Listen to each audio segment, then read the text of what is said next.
मेरा नाम कमलप्रीत कौर चहल और मैं एज अ प्रोफेशन एक क्लिनिकल डाइटिशियन हूँ। और आज हम लोग जिस टॉपिक पे बात करने जा रहे हैं वो है पीसीओएस, जिसको कि हम पॉलीसिस्टिक ओवरी डिजीज या पॉलीसिस्टिक ओवरी सिंड्रोम के नाम से जानते हैं। और इस प्रॉब्लम की वजह से आज के टाइम में अगर मैं कहूँ मोर देन 80% जो लड़कियां हैं, फीमेल्स हैं, वो इस प्रॉब्लम से इफेक्टेड हैं। तो हमें इस प्रॉब्लम से बचने के लिए हमें कुछ चीजों का पता होना बहुत जरूरी है, जिसके बारे में आज आपसे बात करेंगे। जो पीसीओएस की प्रॉब्लम है, जैसे कि मैंने पहले बताया, पॉलीसिस्टिक ओवरी डिजीज या पॉलीसिस्टिक ओवरी सिंड्रोम, इसमें क्या होता है कि जो हमारी ओवरीज हैं उसमें सिस्ट बनने शुरू हो जाते हैं। सिस्ट कैसे बनते हैं कि जो हमारे जैसे हर महीने एग रिलीज होते हैं, जो इमेच्योर एग्स हैं, जो प्रॉपर मेच्योर होके रप्चर नहीं होते, तो क्या होता है कि वो छोटे छोटे एग्स हैं जो in the form of cyst, हम जिसको हम सिस्ट बोल देते हैं, या हिंदी में हम बोल देते हैं या पंजाबी में भी बोल देते हैं कि पानी की रसौली, उसको ये भी बोल दिया जाता है जनरल पब्लिक जो इसके बारे में कहते हैं। तो वो क्या है कि वो सिस्ट बन जाते हैं, तो हमारी ओवरीज में मतलब ऐसे इकट्ठा होना शुरू हो जाते हैं। तो जिसकी वजह से क्या है कि जो हमारा एक बोलते हैं कि नॉर्मल साइकिल है, जैसे 28 दिन का साइकिल होता है, जो मेंस्ट्रुएशन साइकिल फीमेल्स को होता है हर महीने, तो वो क्या है कि वो प्रॉपर नहीं रहता, उनको टाइमली पीरियड्स नहीं आते, और इसके बिना और बहुत सारे जो सिम्टम्स हैं बॉडी को, वो भी फेस करने पड़ते हैं। जैसे कि मैंने जो देखा है कि जनरली उनके बाल झड़ने शुरू हो जाते हैं, उनका वजन बढ़ना शुरू हो जाता है। एंड एक हम इंग्लिश में टर्म जो यूज करते हैं, दैट इज हर्सुटिज्म। हर्सुटिज्म का मतलब है कि उनके चेहरे पे बाल, जैसे चिन पे है या अपर लिप्स पे है, जो नॉर्मल से ज्यादा ग्रोथ होने लगती है। इवन के टांगों पे भी अगर हम बोलें, या ऑल ओवर बॉडी पे जो बालों की ग्रोथ है वो नॉर्मल से ज्यादा होती है। और साथ साथ में जो हम देखते हैं कि नेक के अराउंड और अंडर आर्म्स उनके ज्यादा डार्क होने शुरू हो जाते हैं। सो बेसिकली ये क्या है, एज अ जो सिम्टम्स नोटिस किए जाते हैं, जिससे हमें आइडिया हो जाता है कि इस पेशेंट को, फीमेल को पीसीओएस की प्रॉब्लम हो सकती है, कि अगर उनके जो पीरियड्स रेगुलर नहीं आ रहे, उनका वजन कॉन्टिन्यूसली बढ़ रहा है, और थोड़ा उनको नींद प्रॉपर नहीं आ रही, मतलब ये सारे जो सिम्टम्स हैं बेसिकली हम इन्हीं के बेसिस पे जो है डायग्नोज हो जाता है। पुअर डाइट का क्या इफेक्ट है? अगर देखिए, जो पीसीओएस की प्रॉब्लम है, basically it is a lifestyle problem. Lifestyle के आजकल हम सबका एक सेडेंटरी लाइफस्टाइल है। हम लोग सारे टीवी देखते हैं, बैठे रहते हैं, कोई फिजिकल एक्टिविटी नहीं है। प्रेफरेबली हम लोग जंक फूड ज्यादा खाते हैं, हेल्दी डाइट नहीं है। जो हमारी चॉइसेस हैं वो भी पहले जैसी नहीं रही है। हम लोग ज्यादा स्पाइसी या रेडी टू ईट फूड खाने को ज्यादा प्रेफरेंस देते हैं। जो होममेड है वो बहुत कम लोग हैं जो खाना पसंद करते हैं। और दूसरा ये है कि लैक ऑफ एक्टिविटी, कि जो फीमेल्स, लड़कियां, चाहे वो अडोलेसेंट एज में है या फिर अबव दे आर मैरिड, कि उनको इनफर्टिलिटी की प्रॉब्लम हो रही है। Lack of activity, lack of physical activity, मतलब एक्सरसाइज नहीं है, कोई वर्कआउट नहीं है, उसकी वजह से भी जो हमारा जो हार्मोन्स हैं वो इम्बैलेंस हो जाते हैं। बिकॉज पीसीओएस का सबसे जो मेन, अगर हम इसको क्लिनिकली बताएं कि आपके हार्मोन्स इम्बैलेंस हो गए हैं। अगर हम किसी को भी देखो, डॉक्टर के पास अब जाते हैं तो डॉक्टर से पूछते हैं जी क्यों हुआ, क्योंकि वो कहते हैं कि आपके हार्मोन्स क्या है, ऊपर नीचे हो गए हैं, इम्बैलेंस हो गए हैं। तो इम्बैलेंस किसकी वजह से हो रहा है? हमारी पुअर डाइट की वजह से, लैक ऑफ एक्टिविटी की वजह से। तीसरा, अगर आपकी नींद प्रॉपर नहीं है, आपकी साउंड स्लीप नहीं है, कि जैसे आप रात को 2-2 बजे सो रहे हैं, सुबह उठने का कोई पता नहीं है हम कब उठ रहे हैं। And secondly, stress. स्ट्रेस किसी भी कारण से हो, चाहे कोई प्रोफेशनल है या पर्सनल इशू है, उसकी वजह से भी जो हमारे हार्मोन्स हैं डेफिनेटली वो भी इफेक्ट होते हैं। So these are the main factors which are responsible for PCOS: your diet, your physical activity, your sleep, and lastly जो स्ट्रेस का मैंने बताया है कि अगर आपको स्ट्रेस है, अगर आप उसको प्रॉपर तरीके से मैनेज नहीं करेंगे तो वो भी कहीं ना कहीं आपके हार्मोन्स को इफेक्ट करेगा। अगर हम डाइट की बात करें तो डाइट में सबसे पहले है कि जो, जैसे कि मैं अपनी प्रैक्टिस में भी ये चीजें ऑब्जर्व करती हूँ, स्पेशली जो अडोलेसेंट गर्ल्स हैं, कॉलेज गोइंग गर्ल्स हैं, तो वो लोग ब्रेकफास्ट नहीं करते कि मैम हमें जल्दी होती है, हम लोगों के पास टाइम नहीं होता। तो दीज आर प्रैक्टिकल जो चीजें हम लोग ऑब्जर्व करते हैं। सबसे पहले देखिए, अगर पीसीओएस की वजह से आपको चाहे डायग्नोज हुआ है चाहे नहीं हुआ, आप ओवरवेट हैं, तो कभी भी ये मत सोचिए कि मैं अपना एक टाइम का जो मील है वो स्किप कर दूं, चाहे वो ब्रेकफास्ट है, चाहे वो लंच है, चाहे वो डिनर है। बिकॉज कोई भी मील स्किप करने से आपकी, मतलब ये हमारी गलत फहमी है कि हमारा जो वेट है वो कम हो जाएगा, उससे आपकी प्रॉब्लम और बढ़ेगी। सबसे पहला है कि आपको अपना जो तीनों मील्स हैं वो जरूर लेने चाहिए। सेकेंडली, वो हेल्दी होने चाहिए। हेल्दी मतलब कि प्रेफरेबली आप होममेड खाना है, जो घर में ब्रेकफास्ट में दलिया बन रहा है, सब्जी रोटी है, ठीक है, उन चीजों को आप प्रेफरेंस दें, ना कि आप बाहर जाके कि मैं पिज्जा खाना है या मैंने कुछ और रेडी टू ईट समथिंग मैंने कुछ लेना है। बिकॉज कभी कभार देखिए चीजें वो मैनेज हो जाती हैं। अगर आप एक महीने में 4 हफ्ते हैं, अगर हफ्ते में आप 3 दिन बाहर से खा रहे हैं, तो डेफिनेटली ये प्रॉब्लम आप ठीक नहीं कर पाएंगे, चाहे आप कोई भी किसी डॉक्टर को विजिट कर लीजिए। जब तक आपकी डाइट ठीक नहीं होगी, ये प्रॉब्लम ठीक नहीं हो सकती। सेकेंडली, जैसे आपने बोला कि हमें हेल्दी क्या खाना चाहिए कि हम इस प्रॉब्लम से बच सकें। आपकी डाइट में देखिए, जो सबसे पहले है जो प्रोटीन, क्योंकि मैंने जो ऑब्जर्व किया है कि लड़कियों की जो डाइट है उसमें प्रोटीन की डेफिशिएंसी ही होती है। क्योंकि सिर्फ देखिए प्रोटीन के सोर्सेस काफी सारे हैं। वेजिटेरियन के लिए पल्सेस हैं, नट्स हैं, सीड्स हैं, और जो नॉन वेजिटेरियन है या एग खा सकते हैं, चिकन है, फिश है। सोया प्रोडक्ट्स हैं जो कि इसमें लिए जा सकते हैं। और दूसरा, जो हम कार्ब्स खाते हैं, बिकॉज जनरली ये होता है कि जी कार्ब्स नहीं खाने। देखिए, अगर हम बिल्कुल कार्ब्स भी अपनी डाइट में से अवॉइड करेंगे, उसका भी हमारी बॉडी पे क्या है, साइड इफेक्ट होगा। हमें प्रेफरेबली कॉम्प्लेक्स कार्बोहाइड्रेट्स को चूज करना चाहिए, जैसे कि होल सीरियल्स हैं, ना कि हम के कुछ भी रेडी टू ईट कोई ब्रेकफास्ट, जैसे सीरियल्स आजकल मार्केट में बहुत कुछ अवेलेबल है। उसकी बजाय आप घर में आप दलिया बना रहे हैं, पोहा बना रहे हैं विद वेजिटेबल्स, क्योंकि फाइबर का बहुत इंपॉर्टेंट रोल है आपके वेट को मैनेज करना, और बहुत सारे जो इश्यूज है उसको भी वो हेल्प करता है। लाइक जिनको कॉन्स्टिपेशन की प्रॉब्लम है, अगर आपकी डाइट में फाइबर नहीं है तो डेफिनेटली आपको कॉन्स्टिपेशन की प्रॉब्लम रहेगी। फ्रूट्स एंड वेजिटेबल्स जो सीजनल है उन्हीं को प्रेफरेंस दें। फोर्थ है ये कि पानी का इंटेक अच्छा होना चाहिए, बिकॉज देखिए अभी समर्स हैं तो नॉर्मली हमारा 2 से 2.5 लीटर जो पानी का इंटेक होना चाहिए। पानी आप अपने आप को हाइड्रेट भी रखें। एंड जो lastly I think the most important, कि फास्ट फूड का इंटेक, जो हम बाहर से कुछ भी पैक्ड खाते हैं उसको अवॉइड करें। बेकरी के जितनी भी चीजें हैं उनको अवॉइड करें। जो हम ये टेट्रा पैक जूसेस हैं, बिकॉज हमें एडवर्टीजमेंट में बड़ा कुछ दिखाया जाता है टीवी पे, बट रियलिटी क्या है कि अगर आप होल फ्रूट खाएंगे that would be better option rather than हम कोई जूस लें, चाहे आप घर में बना रहे हो, चाहे आपने मार्केट से पैक जूस लिया है, बिकॉज उनमें शुगर कंटेंट बहुत ज्यादा है। इन चीजों को आप अवॉइड करें। फ्रूट्स, वेजिटेबल्स हैं, पल्सेस हैं, ठीक है, मिल्क प्रोडक्ट्स भी यूज किए जा सकते हैं। बिकॉज देखिए कुछ जो पेशेंट्स हैं उनको लैक्टोज इंटॉलरेंस की प्रॉब्लम भी होती है इन पीसीओएस, बट वो सब पे एप्लीकेबल नहीं है। इट डिपेंड्स के किसका कितना सिवियरिटी है, केस के अकॉर्डिंग, वो आपकी रिपोर्ट्स के अकॉर्डिंग हम लोग जो है सजेस्ट करते हैं। But these are the basic general specifications और इंस्ट्रक्शन जो हर कोई फॉलो कर सकता है। ये चीजें हैं जो डाइट में आपको ध्यान रखनी चाहिए। पुराने टाइम में जो लोग फास्टिंग करते थे, और आजकल आपने देखा होगा एक इंटरमीडिएट फास्टिंग का भी काफी चल रहा है ट्रेंड, तो उसमें क्या है कि हमारी सिस्टम को थोड़ा रेस्ट मिल जाता है।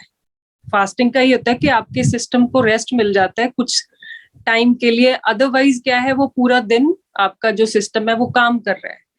फास्टिंग का ये है कि वही है, डिपेंड करता है। अब देखिए पीसीओएस के साथ कई पेशेंट्स को और भी मल्टीपल प्रॉब्लम्स होती हैं, कोई डायबिटिक भी है, किसको कोई लिवर से रिलेटेड प्रॉब्लम भी है।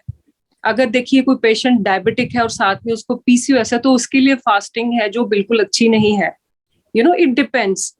बाकी वो पर्सन टू पर्सन, मतलब कईयों को जो देखिए जिसका जो मन है वो डेफिनेटली वही करते हैं।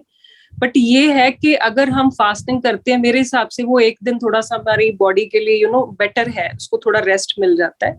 बट अदरवाइज आप अगर वेट लॉस कर रहे हैं तो उसमें आप भूखे रह के अपना वजन कभी कम नहीं कर सकते।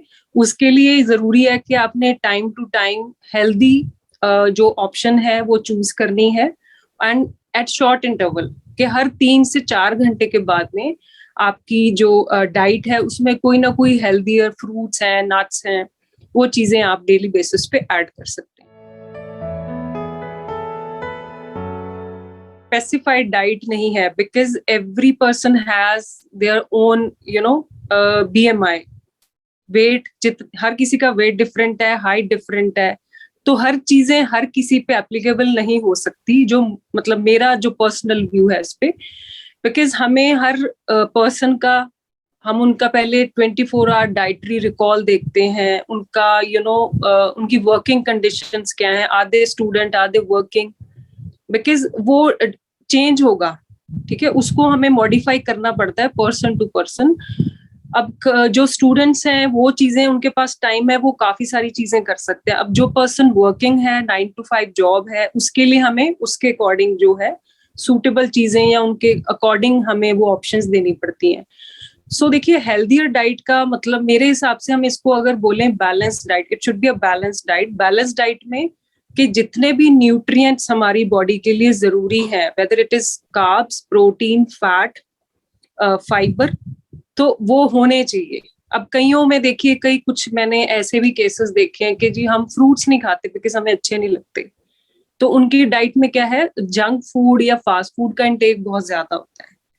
सो उसमें यही है कि आपने complex carbs, good amount of protein, ठीक है, गुड फैट। अब देखिए, फैट के लिए भी मैं थोड़ा सा बताना चाहूंगी कि कुछ लोग ये सोच लेते हैं कि देसी घी बिल्कुल नहीं खाना चाहिए, उससे हम लोग और ज्यादा मोटे हो जाएंगे, बट ऐसा नहीं है। अगर हम देखिए, आप बाहर से फास्ट फूड खा रहे हैं, एक हफ्ते में आप 3 दिन बाहर का खा रहे हैं और घर में आप देसी घी नहीं खा रहे, तो that doesn't make a sense, because जो आपने फैट बाहर से खा लिया उससे ज्यादा नुकसान हो रहा है आपका। अब हमें नहीं पता बाहर कुकिंग में क्या यूज हो रहा है, कितनी क्वांटिटी है, क्या क्वालिटी है, हमें कुछ नहीं आइडिया उसके बारे में। सो यही है कि हेल्दियर फैट में देखिए नट्स हैं, सीड्स हैं, जैसे आजकल चिया सीड्स, सनफ्लावर सीड्स भी हैं, पंपकिन सीड्स हैं, बिकॉज इससे जो आपका पीसीओएस में अगर हम बोलते जो साइकिल है उसको भी इम्प्रूव करते हैं, क्योंकि ये हमने काफी पेशेंट्स को हमने रिकमेंड भी किया है। वेट लॉस के लिए भी अच्छा है, आपकी स्किन के लिए भी अच्छे हैं, हेयर्स के लिए भी अच्छे, बिकॉज इस पे हेयर लॉस बहुत लड़कियां फेस करती हैं। स्किन उनकी, बिकॉज डाइट इनटेक अच्छा नहीं है, वाटर इनटेक अच्छा नहीं है, तो डेफिनेटली वो चीजें आपके फेस पे दिखती हैं। सो प्रोटीन का इंटेक अच्छा रखिए, पल्सेस दालें हैं जो वो जरूर ऐड करें, चाहे आप दाल के फॉर्म में या आप सैलड या आप स्प्राउट्स, किसी भी फॉर्म में आप उनको ऐड जरूर करें अपनी डाइट में। सो मतलब यही है कि balance, it should be balance diet जिसमें सारे न्यूट्रिएंट्स हो और आप टाइम टू टाइम उसको ले रहे हैं, सैलड खा रहे हैं, फास्ट फूड का इंटेक कम रखें, सॉल्ट का इंटेक कम रखें, शुगर का इंटेक कम रखें जो ज्यादा जरूरी है। बिकॉज अगर हम एक पैकेट बाहर से चिप्स या कुछ भी खा रहे हैं तो देखिए उसमें सॉल्ट कितना है, उसमें जो फैट्स हैं, दैट ट्रांस फैट हम जिसको बोलते हैं, सो वो ना सिर्फ पीसीओएस की प्रॉब्लम के लिए, मतलब पीसीओएस की प्रॉब्लम होती है, हमें हार्ट से रिलेटेड, हमें लिवर से रिलेटेड और बहुत सारी प्रॉब्लम्स हैं जो फेस करनी पड़ती हैं। So it would be better कि हमारी जो डाइट है वो बैलेंस्ड हो, स्पेसिफाइड हम यही बोलेंगे, और जितना बाहर का तला हुआ फास्ट फूड है, पैक फूड है, कोल्ड ड्रिंक्स हैं, जूसेस हैं, या फिर जैसे सिरप्स यूज करते हैं, शरबत यूज करते हैं, मतलब इन चीजों की जो यूज है आप जितना कम कर सकते हैं उतना ही आपके लिए अच्छा है। ये डिपेंड करता है कि जो पेशेंट या पर्सन जिसको हम एडवाइस कर रहे हैं उसकी क्या कंडीशन है, क्या सिवियरिटी है, किस लेवल पे है, अगर वो ऑलरेडी मतलब ओवरवेट है, ओबीस ग्रेड 1 2 3 जैसे 3 ग्रेड्स हम इसमें लेते हैं, सो उस पे डिपेंड करता है। अगर हमें है कि वो पेशेंट, अब मान लीजिए उसका 80 kg वेट है और वो अपने नॉर्मल वेट से 20 के किलोज ज्यादा है, तो हमें कुछ रिस्ट्रिक्टेड मतलब स्पेसिफाइड ये रिस्ट्रिक्शन करनी पड़ेंगी। बट ऐसा नहीं है कि आप कभी नहीं खा सकते, इन अ लिमिटेड अमाउंट के ट्वाइस अ वीक या हम ट्वाइस अ मंथ, वो डिपेंड करता है। ऐसा नहीं है कि हम वो चीजें हमें टोटली रिस्ट्रिक्ट करनी पड़ेंगी। बट ये है कि अब आपकी कंडीशन क्या है, आपको क्या क्या, अगर देखिए पीसीओएस के साथ डायबिटीज की प्रॉब्लम बहुत कॉमन जो देखी गई है। अब अगर उनको साथ में ओवरवेट है, पीसीओएस भी है, साथ में डायबिटीज भी है, तो उस केसेस में तो ये सारी चीजें उनको डेफिनेटली अवॉइड ही करनी पड़ेंगी। सो बेटर है कि जितना भी आप अवॉइड कर सकते हैं, ठीक है, उतना ही आपके लिए अच्छा है। कुछ चीजें ऐसी हैं, एक कॉमन मिथ बना हुआ है कि जैसे जिन लड़कियों को पीसीओएस या पीसीओडी की प्रॉब्लम है तो इन फ्यूचर वो मां नहीं बन सकती। क्योंकि जब पेरेंट्स को पता लगता है या मदर्स को, सबसे मेन रीजन जो उनका वरी टेंशन का है, उनको ये कि आगे शादी के बाद इसको ये दिक्कत हो सकती है। तो देखिए, ये सिर्फ इस चीज को लेके ना हम सोचें कि अगर ये प्रॉब्लम होगी तो कल को हमें कंसीव करने में या इस चीज में प्रॉब्लम आएगी। बिकॉज इनकी वजह से और बहुत सारी प्रॉब्लम जुड़ी हुई हैं। डायबिटीज है, हार्ट से रिलेटेड प्रॉब्लम्स हैं, लिवर से रिलेटेड प्रॉब्लम्स हैं। बिकॉज वो लाइफ टाइम अगर हमें किसी को ऐसी प्रॉब्लम हो जाती है, अब देखिए डायबिटीज ऐसी प्रॉब्लम है, बीमारी है जिसको हम जस्ट कंट्रोल कर सकते हैं, इसको हम फुली ट्रीट नहीं कर सकते। कि हमें अपना डाइट को कंट्रोल करना पड़ेगा, तभी हमारा जो शुगर लेवल है वो नॉर्मल रहेगा। सो पीसीओएस का ऐसा है कि इससे कि लाइफ टाइम हमें वो चीजें करनी पड़ेंगी। बिल्कुल, अगर देखिए आपने अपना वेट नॉर्मल रखेंगे तो आपको कोई भी हेल्थ इशू नहीं आएगा। जब हमारा वेट बढ़ता है तो आप समझ लें कि 10 बीमारियां हमारी तरफ आ रही हैं, नॉट ओनली पीसीओएस। तो ये है कि अगर आपने अपना वेट मेंटेन करके रखा है तो उसके लिए आपको ऑब्वियसली अच्छी डाइट लेनी पड़ेगी, फिजिकली एक्टिव रहना पड़ेगा। तो वो चीजें आप मतलब कभी कभार जो हम सब एज अ लाइक एंजॉयमेंट कह लें या वो करते हैं, बट हमें पता होना चाहिए कि ये चीज मेरे लिए ज्यादा मैं नहीं खा सकता या नहीं खा सकती, इसको मुझे कंट्रोल में ही रखना है। सो वही है कि मैं तो यही बोलूंगी कि अगर हमने अपने आप को हेल्दी रखना है, ना सिर्फ पीसीओएस बाकी और सभी प्रॉब्लम से अपने आप को बचाना है, तो डेफिनेटली ये चीजों से हमें दूर ही रहना पड़ेगा। ठीक है, वो अब पर्सन टू पर्सन डिपेंड करता है कि कौन कितना उस चीज को कंट्रोल अपना रख सकते हैं। ये चीजें मैंने अपने प्रैक्टिस में प्रैक्टिकली मैंने खुद देखी है। बिकॉज उन पेशेंट्स का जो जंक फूड इनटेक बहुत ज्यादा था उनके खाने में, जैसे फाइबर या प्रोटीन जैसे मैंने पहले बात की है, या हेल्दियर फैट्स जो है, अच्छे फैट, वो उनकी डाइट में नहीं थे। नॉट ओनली डाइट, साथ में आपको फिजिकल जो वर्कआउट है, फिजिकल एक्टिविटी भी करनी पड़ेगी। तो डेफिनेटली आपके जो सिम्टम्स हैं वो इम्प्रूव हो जाएंगे विद इन 2 और 3 मंथ्स में आपको उसका जो रिजल्ट है वो मिलता है। बट ये नहीं है कि अगर देखिए आप ऑलरेडी कोई पेशेंट फीमेल ओवरवेट है तो उन्होंने सिर्फ अपनी डाइट को कंट्रोल किया या चेंज किया, बट जो बॉडी में ऑलरेडी आपके फैट डिपॉजिट है तो उसको हम कैसे ठीक करेंगे, उसके लिए हमें वर्कआउट ही करना पड़ेगा।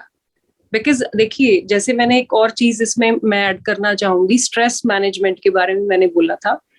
जब हम फिजिकल एक्टिविटी करते हैं तो हमारी बॉडी में ऐसे हार्मोन्स रिलीज होते हैं जिससे हमें अच्छा फील होता है, वी फील गुड। तो उसकी वजह से जो माइंड तो रिलैक्स होता है, साथ साथ में हमारी बॉडी भी रिलैक्स होती है, और जो हमारे जो हेल्थ अच्छे हार्मोन्स हैं वो रिलीज होते हैं। उसकी वजह से ऑटोमेटिकली पूरी बॉडी पे उसका अच्छा इफेक्ट पड़ता है, मतलब physically as well as mentally. तो फिजिकल वर्कआउट भी करेंगे, उससे आपको स्ट्रेस आपका वो भी मैनेज होगा और आपको इस प्रॉब्लम से भी राहत मिलेगी। और स्ट्रेस मैनेजमेंट में एक और चीज है कि आप आजकल का देखिए लाइफ इतनी बिजी है कि किसी के पास टाइम ही नहीं है, बट इस इतने बिजी स्केड्यूल में हमें कोई ऐसी प्रॉब्लम हो जाती है, तो वही है कि स्ट्रेस होना इट्स अ नॉर्मल थिंग। आजकल ऐसा कोई भी, आई डोंट थिंक कोई पर्सन होगा जिसको स्ट्रेस ना हो, बट हम उसको मैनेज कैसे कर रहे हैं। तो स्ट्रेस को मैनेज करने के लिए आप मेडिटेशन करें, जैसे साथ में आप योगा मेडिटेशन कर सकते हैं। वो एक आपकी बॉडी के लिए भी अच्छा है और आपकी जो स्ट्रेस वो भी इसको भी रिलीज करेगा। सेकेंडली, आप अपने आप को किसी ऐसी एक्टिविटी में इंडल्ज करें, या आपकी कोई हॉबी है कि एटलीस्ट 5 से 10 मिनट आपने अपने लिए निकाले। थ्रू आउट द डे हम लोग बिजी रहते हैं, सो स्ट्रेस को मैनेज करना बहुत जरूरी है। अगर आपकी डाइट अच्छी है, आप फिजिकली एक्टिव भी हैं, बट कहीं ना कहीं कुछ किसी वजह से स्ट्रेस है, तो उसको भी मैनेज करना बहुत जरूरी है। एंड लास्टली जो है हमारी स्लीप। अब देखिए काफी सारी रिसर्च है, हम अब देख सकते हैं कि अगर हमारी नींद सही नहीं होगी तो उससे भी हमारे हार्मोन्स है जो इफेक्ट होंगे। तो इस वजह से आपका जो नींद है, जैसे हम मोबाइल फोन यूज करते हैं, तो हम सबको यही एडवाइस करते हैं कि एटलीस्ट सोने से 1 घंटा पहले आप अपना फोन बिल्कुल यूज ना करें, बिकॉज वो रेडिएशन का भी हमारे पे बहुत बुरा असर होता है। और एक चीज और भी मैं ऐड करना चाहूंगी, जो मैंने कल ही कहीं पे पढ़ा है कि आजकल जो लड़कियां कॉस्मेटिक्स यूज करती हैं एक्सेस में बहुत ज्यादा। आजकल हर कोई अच्छा, ऑब्वियसली अच्छा दिखना चाहता है, तो कॉस्मेटिक्स का यूज बहुत ज्यादा है। तो कहीं ना कहीं ये जो कॉस्मेटिक्स यूज करते हैं वो भी हमारी स्किन में जा रहे हैं, हमारी बॉडी में अब्सॉर्ब हो रहे हैं, उसकी वजह से भी हमारी बॉडी के जो हार्मोन्स हैं वो इफेक्ट हो रहे हैं। सो मैं यही मतलब एक सजेशन ही है कि हम जितना हो सके इन चीजों को अवॉइड करें, इन चीजों को हम ओकेजनली यूज करें, not on regular basis. Because ये जो प्रोडक्ट्स हैं जो मेकअप के लिए यूज किए जाते हैं, कुछ बहुत अच्छी क्वालिटी के भी हैं, कुछ बुरी क्वालिटी भी बोल सकते हैं, तो वो कहीं ना कहीं हमारी बॉडी में अब्सॉर्ब हो रहे हैं। जैसे हम डिओड्रेंट यूज करते हैं तो डायरेक्टली स्किन पे मत अप्लाई करें उनको, जैसे अंडर आर्म्स पे हम यूज करते हैं, तो बिकॉज वो चीजें डायरेक्टली आपकी बॉडी में अब्सॉर्ब हो रही हैं। तो हम अपने वहाँ हॉस्पिटल में, क्लिनिक में भी, मैंने जब कोई स्पेसिफिक जैसे कपल्स आते हैं तो मैं किसी को देखती हूँ तो मैं उनको इस चीज पे भी हम बोलते हैं कि आप इन चीजों का यूज कम करें, if they are infertile couple. So ये चीजें हैं कि जितनी हमारी लाइफ सिंपल रहेगी, आई थिंक हम उतने ही ज्यादा हेल्दी रहेंगे और खुश रहेंगे।